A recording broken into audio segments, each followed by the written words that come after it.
President Trump began ramping up his tariff war this week, and the results have been pretty immediate.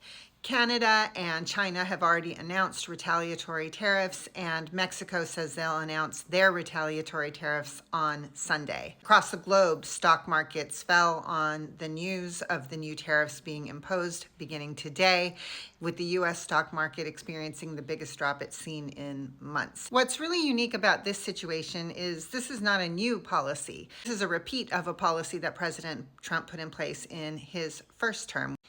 So we do have some historical data that can tell us what the effects of those tariffs were, and did it produce the output that we were hoping for. So let's take a look at tariffs by answering 5 questions. Now, this is a pretty big topic, so I'm going to have to split it into 3 videos just to make it a little bit more digestible. So please follow this channel if you want to hear the rest of them. But in this video, let's start with the first 2 questions, which are what are tariffs in the first place and which countries were impacted by tariffs during Donald Trump's first term.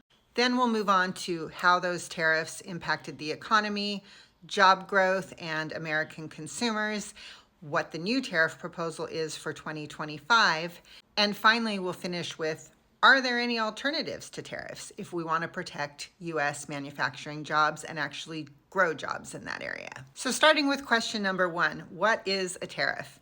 Tariff is just a tax. It's a tax on imports. And the way it works, for example, is if Canada sells $1 million worth of steel to a U.S. importer, the U.S. company then has to turn around and pay $250,000 or 25% according to the current tariff rate to the U.S. Treasury as a tax. The tariff is collected by Customs and Border Protection when the goods enter the United States, and it goes directly into the U.S. Treasury. No matter how many times President Trump says that the foreign country pays the tariff, that is just a lie. It's just not true. Other than President Trump, I don't think anybody would tell you that that's true. In Trump's first administration, he began this policy of imposing tariffs in 2018 and 2019, imposing tariffs on over $380 billion worth of goods, which amounted to one of the largest tax increases in decades, because remember, tariffs are taxes. They go directly into the U.S. Treasury. When President Biden took office, he largely kept those tariffs in place.